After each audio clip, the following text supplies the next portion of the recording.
Halo semuanya, kembali lagi bersama saya Madianto dengan tema minimalis Indonesia.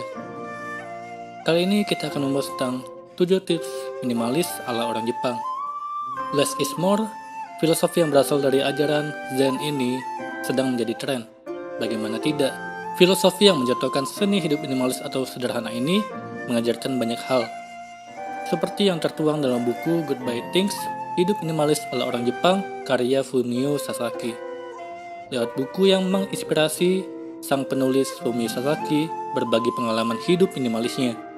Di buku tersebut, ia menampilkan foto huniannya lengkap dengan tips cara mengurangi barang yang ada, mulai dari foto kamar tidurnya, meja kerja, lemari, sampai kamar mandi. Tentunya akan langsung terasa manfaatnya seusai kita membaca kisah Fumio Sasaki di buku Goodbye Things, Hidup Minimalis ala Orang Jepang. Misalkan kita jadi tersadar bahwa selama ini kita terjebak dalam pola hidup konsumtif. Ketika kita memilih untuk menjalani gaya hidup minimalis ala orang Jepang, tentunya kita akan kembali memikirkan tentang pengeluaran seperlunya. Menarik bukan? Meski terdengar menggiurkan, untuk memulai pola hidup minimalis ala orang Jepang ini bukan perkara mudah, karena harus membiasakan hal-hal baru. Yang paling sulit yaitu kepuasan hidup hanya dengan barang yang benar-benar dibutuhkan. Dilansir dari Gramedia Digital, ada tips untuk kamu yang ingin mencoba hidup minimalis ala orang Jepang. Ini diambil dari berbagai sumber. Berikut 7 tips hidup minimalis ala orang Jepang. Yang pertama, tanya kembali pada diri sendiri apa yang terpenting. Prioritas akan membuka mata kita untuk memisahkan mana benda-benda yang diperlukan, mana yang tidak. Di kehidupan sehari-hari, buat daftar barang-barang penting itu dan mulai pisahkan. Sisanya, kamu bisa menyumbangkannya atau menjualnya kembali. Ini berlaku untuk semua yang ada dalam rumah, mulai dari furnitur, peralatan dapur, hingga isi lemari. Kedua, yakin dengan serba minimalis. Memulai gaya hidup minimalis ala orang Jepang harus penuh keyakinan dan kesadaran, bukan sekedar ikut-ikutan, tapi memang ingin lebih sederhana di segala hal, termasuk saat harus memperbaiki barang-barang atau harus memperbaiki hal-hal di sekitar dengan tangan sendiri. Selain itu juga, membiasakan diri memakai barang yang bisa didaur ulang untuk meminimalisir pembelian barang baru atau pengeluaran untuk memperbaiki benda. Ketiga, membiasakan diri dengan pola baru. Saat mulai mengurangi barang-barang, tempat tinggal akan otomatis terasa lebih lapang. Satu sisi ini akan memberikan kesan lega dan juga enteng. Pasalnya, penghuni tidak perlu susah payah saat beres-beres atau membersihkan rumah. Tapi di sisi lain, pastinya akan ada rasa tak biasa. Belum lagi jika ada tamu berkunjung dan menganggap pola hidup minimalis itu salah satu hal yang belum lumrah. Keempat, pengeluaran hanya untuk yang terbaik. Menjaga semua tetap minimalis pasti akan terpengaruh pada pola pengeluaran. Kamu harus benar-benar selektif dalam membeli barang ataupun bahan makanan. Kadang orang tergiur dengan diskon. Harga murah langsung dibeli, padahal jika dipikir lagi, barang tersebut tidak terlalu penting. Yang seperti ini harus dihindari. Benar-benar pergunakan uang untuk barang yang dibutuhkan. Kelima, tak cuma soal benda, makanan juga masuk hitungan. Mengurangi makan di luar dan belanja masak di rumah tak ada salahnya. Tips untuk pemula, belajar untuk membuat makanan simple, yang sekali konsumsi langsung habis. Mulai juga belajar mengenali sayur-sayuran yang baik, untuk kesehatan yang bisa diolah dengan mudah. Belajar juga untuk mengetahui harga-harga di pasar. Dijamin kamu akan belajar banyak hal baru. Keenam, minimalis juga berpengaruh pada gayamu. Seperti yang ada di poin pertama, bahwa menjadi minimalis tentu akan melibatkan semua aspek di kehidupan, termasuk jumlah baju. Seperti halnya Fumio Sasaki yang hanya memiliki 3 potong kemeja, mungkin kamu juga perlu memilih mana pakaian yang betul-betul dibutuhkan. Merasa kesulitan untuk yang satu ini? Tandanya kamu perlu buka-buka lagi referensi gaya agar tetap terlihat menarik meski dalam balutan pakaian serba minimalis. Ketujuh, buka tabungan untuk menyisihkan pendapatan. Ini adalah salah satu goal impian saat menjalani hidup minimalis ala orang Jepang, karena otomatis pengeluaran berkurang drastis, membuat penghasilan kamu masih tersimpan dengan baik. Agar uang tersebut menjadi hal yang bermanfaat, mulailah buka rekening untuk menabung. Kenapa harus buat rekening baru? Karena nantinya uang tabungan ini bisa kalian sisihkan untuk membeli sesuatu yang bisa menjadi investasi jangka panjang. Bisa dipisahkan untuk uang yang sudah dialokasikan untuk berlibur atau untuk kegiatan refreshing lainnya. Menarik bukan menjalani hidup minimalis ala orang Jepang? Atau kamu masih ragu dengan banyak hal positif yang dirasakan? Ada baiknya kamu membaca buku Kunio Sasaki terlebih dahulu. Di buku Goodbye Things, Hidup Minimalis ala Orang Jepang, ini terdapat berbagai metode dan teknik untuk mengurangi barang, di mana salah satu yang masih banyak dilakukan orang Jepang adalah tidur menggunakan futon, kasur tradisional yang dipercaya membuat semua lebih minimalis dan juga bagian dari melestarikan budaya. Perubahan yang dialami dalam proses mengurangi barang pun juga dibahas secara aspek psikologis, serta apa saja hal positif dan rasa bahagia yang dirasakan. Penasaran dengan isi bukunya? Silakan dibeli di toko buku terdekat seperti di Gramedia. Kali ini kita akan membahas tentang hidup sederhana seperti orang Jepang. Inilah 5 hal yang membuat kamu lebih bahagia. Gaya hidup minimalis adalah sesuatu yang patut dipelajari dari orang Jepang, dengan tujuan akhir membebaskan diri dari ketergantungan pada hal-hal, sehingga mereka menyederhanakan hal-hal untuk kehidupan yang lebih ringan dan lebih bahagia. Setiap negara memiliki karakteristik budaya sendiri yang layak dipelajari. Orang Jepang punya kesederhanaan, sementara di negara lain, orang-orang berusaha keras untuk mencapai lebih dan lebih lagi. Orang Jepang lebih memilih gaya hidup sederhana, meminimalkan detail yang tidak perlu untuk menikmati kekayaan hidup. Berikut adalah contoh kesederhanaan orang Jepang. Yang pertama, menyingkirkan hal-hal yang mempengaruhi suasana hati sepenuhnya. Kunci orang Jepang bekerja secara efisien dan produktif adalah minimalisme. Hal-hal yang memperlambat kemajuan atau tidak merasakan kegembiraan dalam hidup dihilangkan. Penelitian menunjukkan bahwa kita semua memiliki kemauan. Tetapi jika kita dapat membangun kebiasaan, otomatis kamu tidak perlu berusaha keras untuk mengendalikannya. Kedua, ruang minimalis. Kebanyakan orang perkotaan di Jepang tidak memiliki ruang keluarga yang sebenarnya. Ruang hidup yang terbatas, mereka perlu menyederhanakan segala kemungkinan.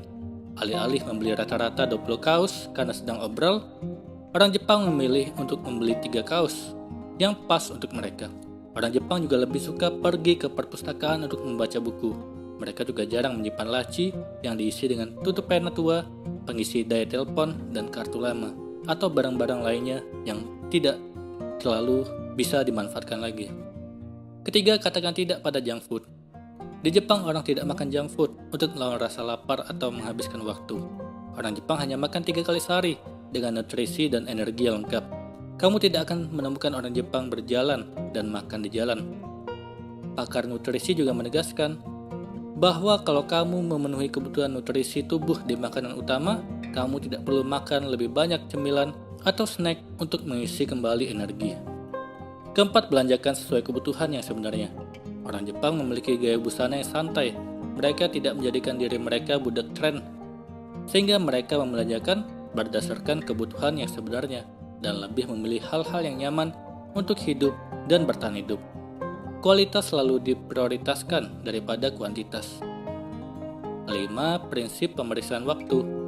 Banyak dari kita menghabiskan waktu kita secara tidak rasional dan selalu merasa super sibuk tetapi tidak mencapai apapun dalam hidup. Penulis Alex Williams meneliti Jepang dan menyadari kalau kamu dapat mengontrol waktu setiap hari, kamu akan merasa lebih bahagia. Untuk mengontrol waktu, kamu perlu makan lebih baik, berpakaian lebih sederhana, hidup lebih sehat, tetapi jangan terlalu khawatir tentang hal itu. Itulah tadi prinsip hidup orang Jepang dalam kesederhanaan. Bukan hanya pandai merawat diri, mereka juga disiplin dalam mengatur keuangan keluarga. Tidak heran masyarakat Jepang dapat dikenal dunia dengan gaya hidup hemat mereka. Mungkin kamu pernah melihat cuplikan serial Doraemon di mana tokoh utamanya, Nobita, sedang berada di dalam kamarnya. Kalau diperhatikan, bukankah perabotan di dalam kamar tersebut sangatlah minimalis? Isinya hanya meja belajar dan lemari. Tidak ada pajangan dinding, lampu hiasan, dan barang-barang sejenisnya. Tempat tidur pun hanya berupa kasur lantai yang bisa dilipat dan dimasukkan ke dalam lemari. Fenomena ini bukan sekedar ide cerita kartun saja, melainkan gambaran asli kehidupan masyarakat Jepang. Kamu bisa menemukan banyak referensi kamar Nobita di dunia nyata. Gaya hidup sederhana dan minimalis ini mereka lakukan bukan tanpa sebab. Jepang sudah dikenal dunia sebagai salah satu negara dengan biaya hidup yang tinggi. Bahkan Tokyo dan Yokohama termasuk ke dalam kota termahal di dunia yang dirilis ECA Internasional baru-baru ini. Sebagai informasi, setiap tahunnya selalu saja ada nama kota dari Jepang yang masuk ke dalam daftar ini. Maka dari itu, para ibu rumah tangga di Jepang harus berhati-hati dalam mengatur keuangan keluarga supaya tidak terhimpit masalah keuangan. Bagaimana mereka melakukannya? Pertama, ibu-ibu Jepang tidak malas memperbarui anggaran bulanan. Para ibu di Jepang sudah terbiasa membuat anggaran bulanan secara rutin. Catatan anggaran ala ibu-ibu Jepang ini dikenal dengan istilah kakeibu. Mereka memulainya dengan mencatat pengeluaran rutin, seperti biaya sewa tempat tinggal dan uang cicilan rumah. Selain itu, mereka sudah mengalokasikan dana tabungan yang tetap sedari awal. Nantinya, selisih pendapatan total dengan pengeluaran rutin dan dana tabungan akan dialokasikan untuk pengeluaran sesuai kategori. Kategori tersebut terdiri dari kebutuhan primer seperti makanan, minuman, transportasi, dan obat-obatan. Kebutuhan sekunder seperti belanja, kebutuhan tersier seperti hiburan, dan biaya tak terduga seperti perbaikan rumah. Uang tunai untuk masing-masing pengeluaran tersebut dimasukkan ke dalam amplop secara terpisah. Mereka tidak akan mengambil uang dari amplop yang bukan peruntukannya. Jika uang di dalam salah satu amplop sudah hampir habis, mereka akan mencari cara untuk menghemat pengeluaran. Jika ada uang tersisa dalam amplop, mereka akan mengalokasikan sisa dana tersebut untuk tabungan tambahan di akhir bulan. Kakek ibu ini sudah terbukti berhasil menjaga kesehatan keuangan keluarga-keluarga di Jepang. Tidak heran, para suami di Jepang bersedia ditarik tunai gajinya untuk diatur sepenuhnya oleh sang istri yang tinggal di rumah. Kedua, ibu-ibu Jepang tidak malas membuat daftar belanja. Ada beberapa trik yang dilakukan toko untuk membuat pengunjungnya lebih boros dalam belanja. Beberapa hal ini bahkan tidak disadari selama ini oleh kebanyakan orang. Banyak orang jadi terkecoh dan berakhir dengan menghabiskan lebih banyak uang untuk berbelanja daripada yang seharusnya. Tapi hal itu jarang terjadi pada ibu rumah tangga di Jepang karena mereka sudah membuat daftar belanja sebelum pergi ke toko. Sesampainya di toko, mereka tidak menghabiskan waktu dengan belanja perlahan sambil memikirkan apa yang hendak mereka beli. Mereka langsung mengambil troli belanja, lalu berjalan ke rak barang sesuai dengan daftar belanja yang telah dibuat. Setelah semuanya terkumpul, mereka langsung pergi membayar ke kasir. Tidak ada melihat ke sana kemari. Jadi bagi mereka, sama sekali tidak ada kesempatan untuk melihat promo atau diskon yang menggoda yang ditawarkan toko. Ketiga, ibu-ibu Jepang tidak malas membandingkan harga di toko sebelum memutuskan menggunakan suatu barang atau jasa. Para ibu rumah tangga di Jepang selalu berusaha untuk teliti dalam mencari harga terbaik. Kalau nilai yang diberikan setara atau lebih baik, mereka tidak segan mengalihkan pandangan ke merek lain yang harganya lebih rendah. Salah satu fokus utama ibu-ibu Jepang adalah pengeluaran untuk makanan. Makanan menghabiskan dana yang cukup besar, sehingga akan sangat terasa efeknya terhadap keuangan apabila dapat dihemat. Ibu-ibu Jepang biasanya akan sangat teliti mengecek harga bahan-bahan pembuatan makanan dalam daftar belanja mereka. Biasanya mereka terlebih dahulu mengelompokkan bahan-bahan pembuatan makanan berdasarkan jenis nutrisinya. Sebagai contoh, mereka buat kelompok seperti karbohidrat, daging dan ikan, telur dan susu, sayur mayur, serta buah-buahan. Baru setelah itu mereka akan memilih produk berkualitas dengan harga terendah untuk masing-masing kelompok makanan tersebut.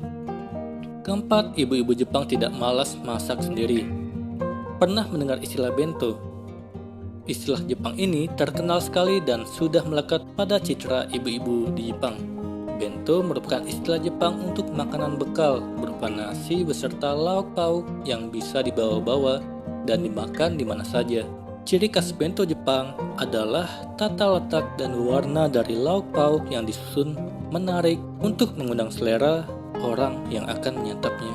Bento buatan ibu ini ternyata sangat digemari di Jepang dan merupakan kebanggaan tersendiri bagi para ibu jika bisa menyiapkan bento bagi suaminya yang bekerja dan anak-anaknya yang sekolah. Selain itu, ibu-ibu di Jepang lebih memilih menyiapkan botol makanan bagi anggota keluarganya daripada mengalokasikan dana untuk membeli minum di luar. Daripada membeli minuman dari minimarket atau mesin minuman, mereka akan menyiapkan botol-botol dengan karakter animasi yang lucu-lucu untuk anak-anak mereka. Selain hemat, anak-anak pun bisa terhindar dari bahaya minuman berkadar gula tinggi, sehingga mereka menjadi lebih sehat. Kelima, ibu-ibu Jepang tidak menganggap remeh uang kembalian. Kalau kamu sudah paham bagaimana detailnya para ibu rumah tangga di Jepang dalam mencatat pengeluaran keluarga, karena penerapan kakek ibu tersebut, setiap uang kembalian dari belanja tetaplah berharga di mata ibu-ibu Jepang. Uang kembalian dari belanja tidak serta-merta mereka letakkan sembarang untuk kemudian tercecer dan tidak sengaja terpakai. Mereka sudah terbiasa memasukkan uang koin, sisa uang belanja ke dalam celengan atau wadah khusus untuk uang recehan tersebut. Kalau hanya dilihat beberapa hari memang tidak seberapa. Tapi bayangkan jika dalam setahun, kamu bisa mengumpulkan minimal Rp500 per harinya. Bukankah lebih terasa manfaatnya jika ditabung daripada dibiarkan terbuang percuma untuk hal yang tidak penting? Kamu bisa mengalokasikan tabungan receh ini untuk keperluan tak terduga atau ditabung untuk dana pendidikan. Gaya hidup hemat dimulai dari ibu di rumah. Tidak heran, Jepang memiliki budaya hidup sederhana yang dipuji-puji banyak orang di dunia. Budaya itu lahir dari para ibu yang tidak kenal lelah, mendisiplinkan diri dan keluarganya untuk menerapkan gaya hidup hemat. Sebenarnya cara-cara hidup hemat ibu di Jepang ini cukup sederhana, hanya saja membutuhkan komitmen yang kuat dan konsisten. Kali ini kita akan membahas tentang seni merapikan rumah ala Jepang. Masalah kebersihan rumah sering menjadi persoalan sederhana yang berujung membuat masalah besar.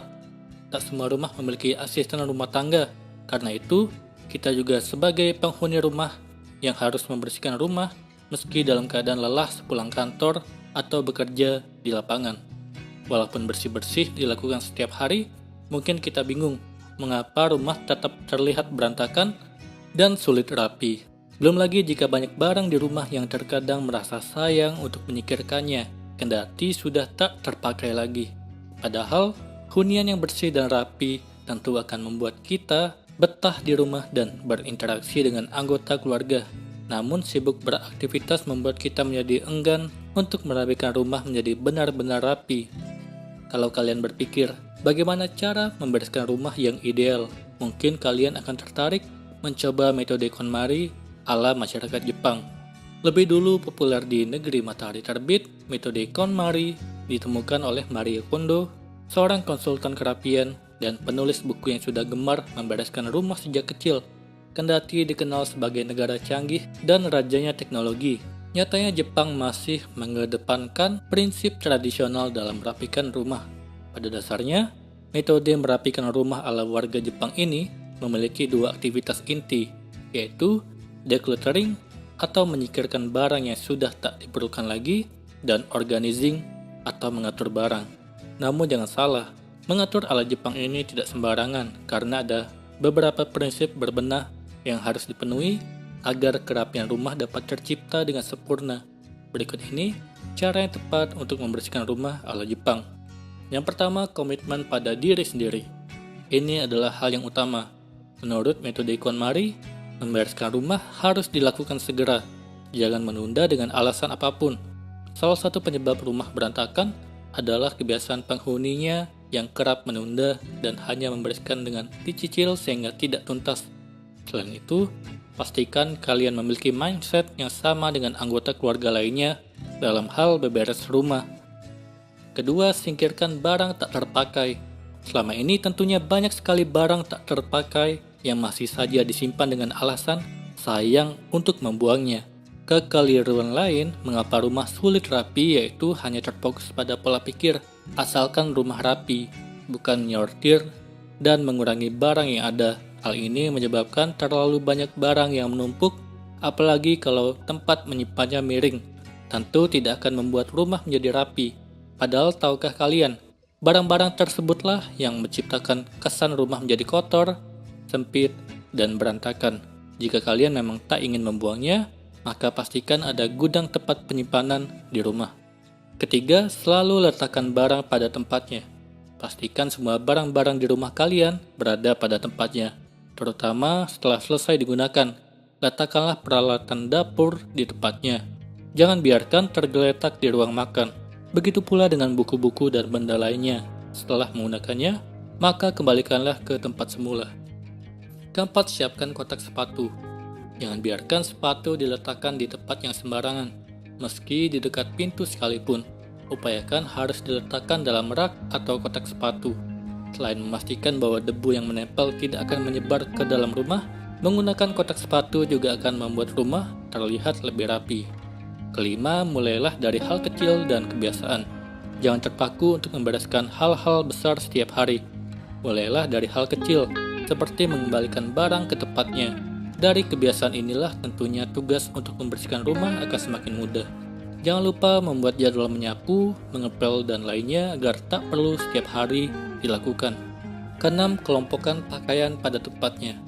Dalam menyusun pakaian di lemari, juga sebaiknya disesuaikan dengan jenisnya. Kamu mungkin tidak akan mengenakan jaket setiap hari. Kelompokkan saja pakaian dari yang sering dipakai dan yang jarang dipakai, agar ketika memilih pakaian, kita tak membuat berantakan semua bagian lemari. Ketujuh, beres-beres per kategori, bukan per lokasi. Kesalahan umum yang kerap dilakukan banyak orang adalah menata rumah menjadi rapi berdasarkan lokasi. Yang menarik, metode KonMari memiliki urutan barang yang harus lebih awal dirapikan.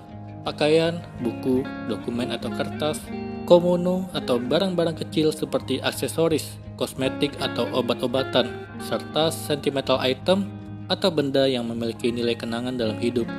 Urutan ini harus diikuti sampai satu kategorinya sudah rapi sampai tuntas. Jangan lompat-lompat supaya kerapiannya ideal. Hal penting lain, setiap barang wajib memiliki rumahnya sendiri dan mengembalikan barang harus ke tempat tersebut.